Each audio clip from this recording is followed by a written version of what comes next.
我是依萍，中式面点师。包子是我们生活中非常重要的面食。今天我来介绍肉包、菜包、豆沙包这3款包子的做法，简单又实用。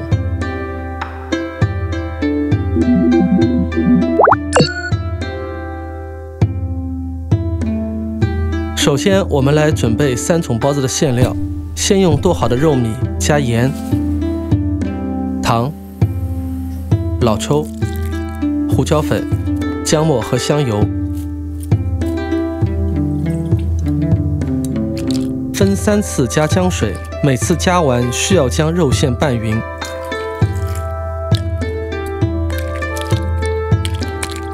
摔打上劲后，放入冰箱冷藏1到2个小时，肉馅就做好了。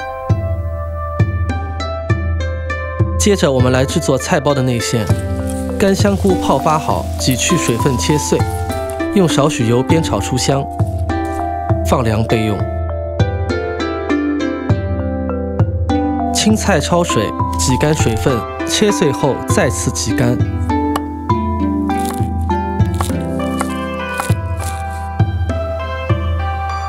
和香菇混匀，加糖、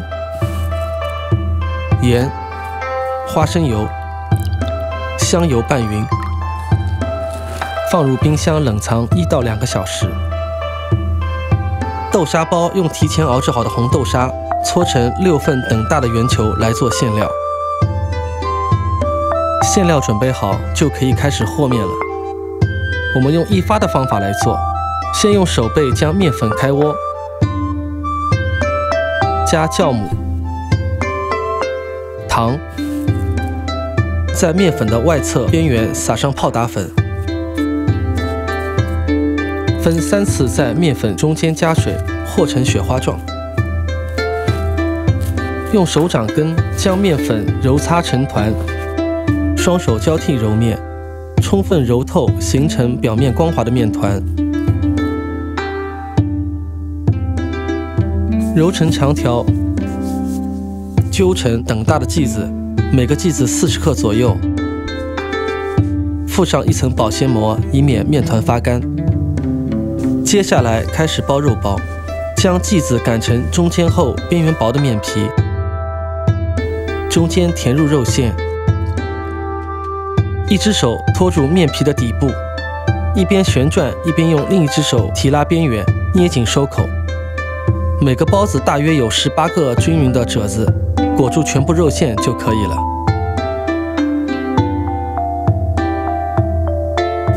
这个手法同样可以用来包菜包。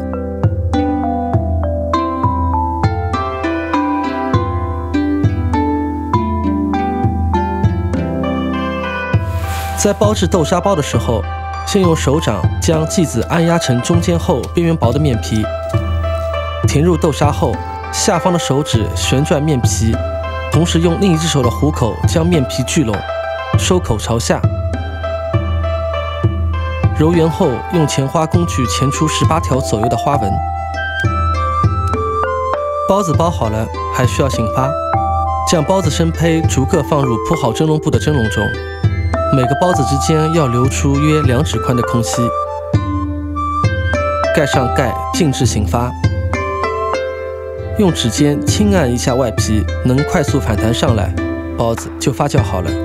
然后开始蒸包子，蒸制的时间根据包子的大小来决定。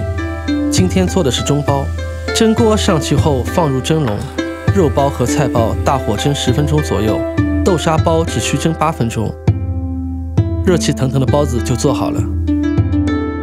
和面的时候需要将泡打粉撒在面粉的外围，因为如果太早沾上水的话，泡打粉的效果会打折扣，影响发面。然后分次在面粉的中间加水，和成雪花状以后再揉，揉到面光、手光、案板光的状态就可以了。我们通常在家里做包子会选用2发的方法，这样的话相对会比较慢一点。但是我们今天选用的是1发的方法，1发的话是直接用面皮包成包子以后再去发酵，然后直接去蒸。这样的话，包子的形态会比较好。在包包子的时候，首先我们的指尖要用力，靠一边旋转的方法一边来提拉包子，不能光是靠提拉来捏包子。如果你光是用提拉来捏包子的话，可能会将面皮拉断掉。包子蒸好以后，不需要在锅里焖，因为我们又加了泡打和面揉的好，不会产生那种回缩的情况，所以大家可以放心的开盖。